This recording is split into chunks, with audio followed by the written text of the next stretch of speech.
अस्सलामु अलैकुम वरहमतुल्लाहि वबरकातुहू। फ़िक़्ह की किताब में मैं किताबुल ज़कात पढ़ा रहा था, तो एक बहस आई कि ज़कात शुरू करने से पहले उसकी कुछ अहमियत के बारे में जो है वो बयान कर दिया जाए।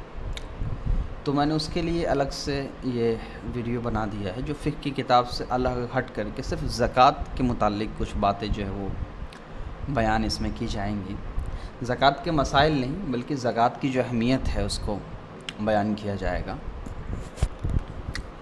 सबसे पहले हमको ये समझना पड़ेगा कि ज़कात एक इबादत है, एक बहुत अहम इबादत है, लेकिन जहाँ ज़कात एक इबादत की हैसियत रखती है वहीं ज़कात जो है वो एक माशी निज़ाम भी है।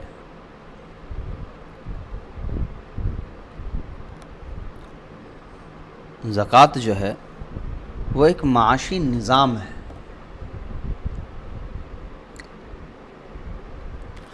ज़कात के बारे में आम तौर पर हम ये समझते हैं कि अपने माल का कुछ हिस्सा अगर ज़ायद है तो हम दे दें, लेकिन अगर ज़रा सा उसकी गहराई में अगर हम उतरे, जो मौजूदा ज़माने की जो सूदी निज़ाम है उसके कंपैरिज़न में आप इस्लाम के इस निज़ाम को सामने रखेंगे, ज़कात वाले निज़ाम को, तो इसकी जो गहराई है वो ज़्यादा आपको समझ में आएगा। मिसाल के तौर पे मैं यहाँ कुछ छोटा सा कैलकुलेशन करने की कोशिश करता हूँ, उससे समझ में आ जाएगा। फ़र्ज़ कीजिए ज़ैद नाम का ये आदमी कोई बिज़नेस शुरू करना चाहता है। उसके लिए इसने बैंक से 10 लाख रुपए लोन लिए।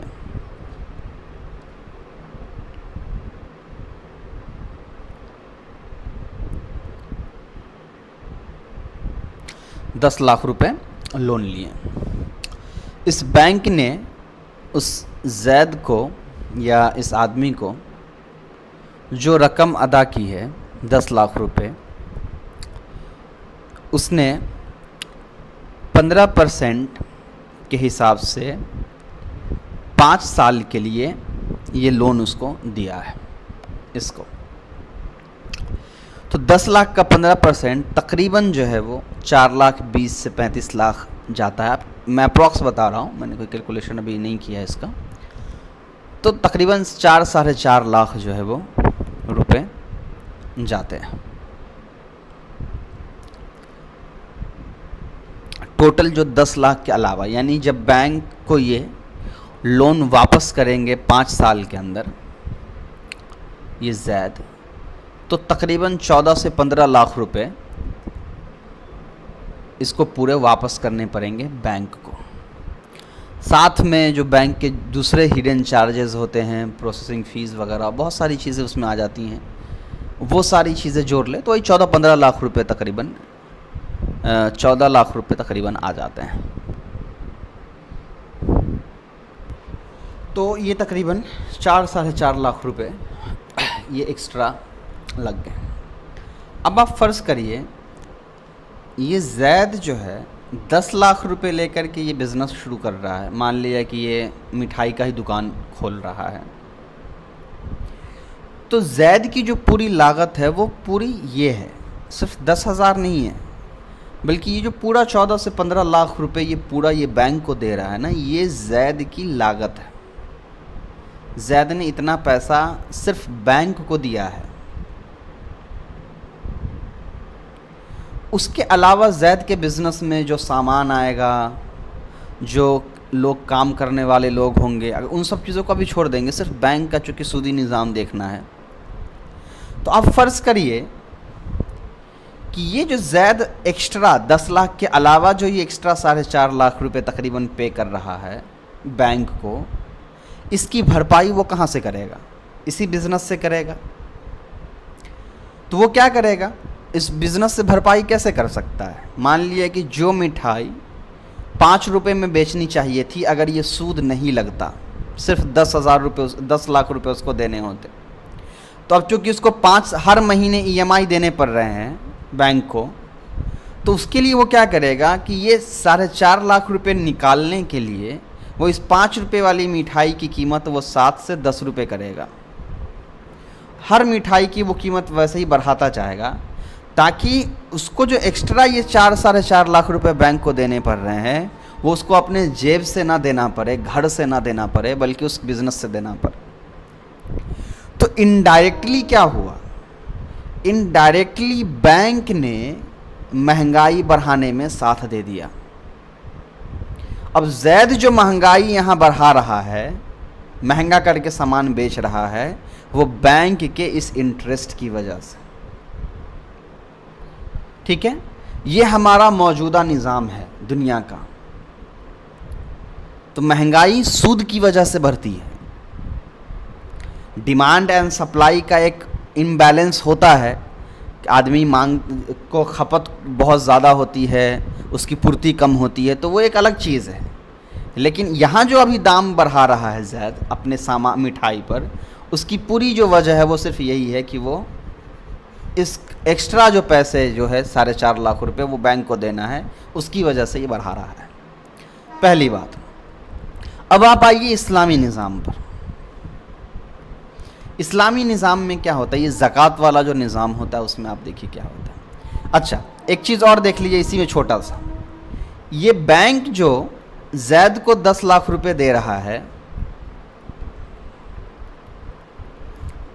ये आम लोगों का पैसा है जो बैंक के अंदर जमा है, और बैंक अपने उस वैल्यू के अकॉर्डिंग जो है इसको जैद को पैसा दे रहा है। तो बैंक, आम लोग बैंक में पैसा जमा कर रहे हैं, बैंक उस पैसे को जैद को दे रहा है।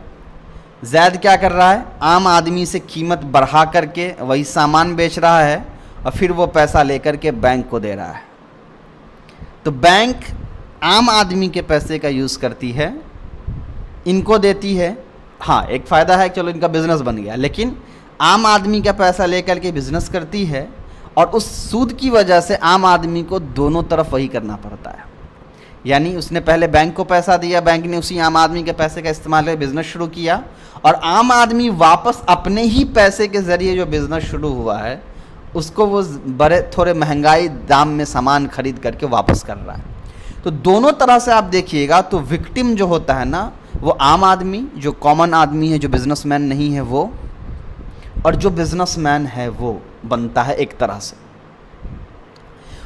ठीक, अब आइए ज़कात की तरफ। ज़कात में क्या होता है, मान लीजिए कि ये जैद है और इसके पास 10 लाख रुपए हैं, लेकिन इसकी ज़रूरत 8 लाख में पूरी हो जा रही है। तो ये 20 लाख रुपए हैं, 2 लाख रुपए हैं।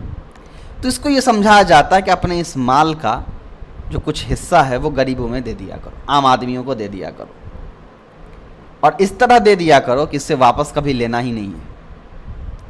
तो अगर आसान अंदाज में मैं समझाऊं कि मौजूदा ज़माने का जो निज़ाम है और ज़कात का जो निज़ाम है, तो वो यही है। मौजूदा ज़माने का मिसाल ये है कि गरीब आदमी से पैसा लिया जाता है और अमीर आदमी को वो पैसा फराहम कर दिया जाता है। तो गरीब आदमी और गरीब होता चला जाता है, और अमीर आदमी उसी पैसे से और अमीर होता चला जाता है।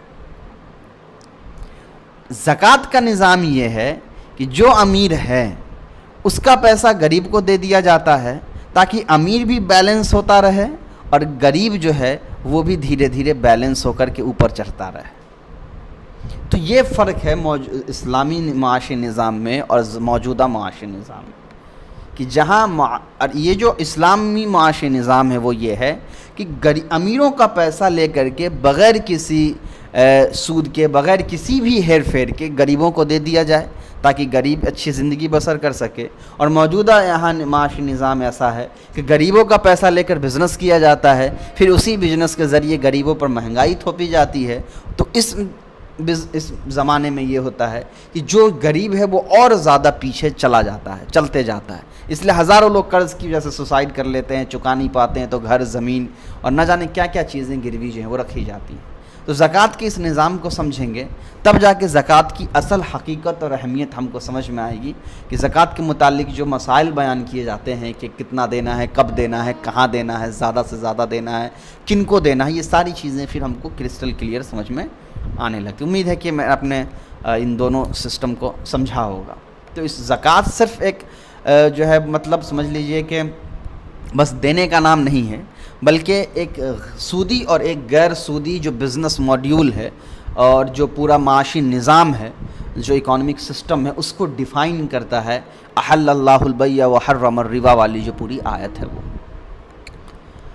अस्सलामु अलैकुम व रहमतुल्लाहि व बरकातुहू।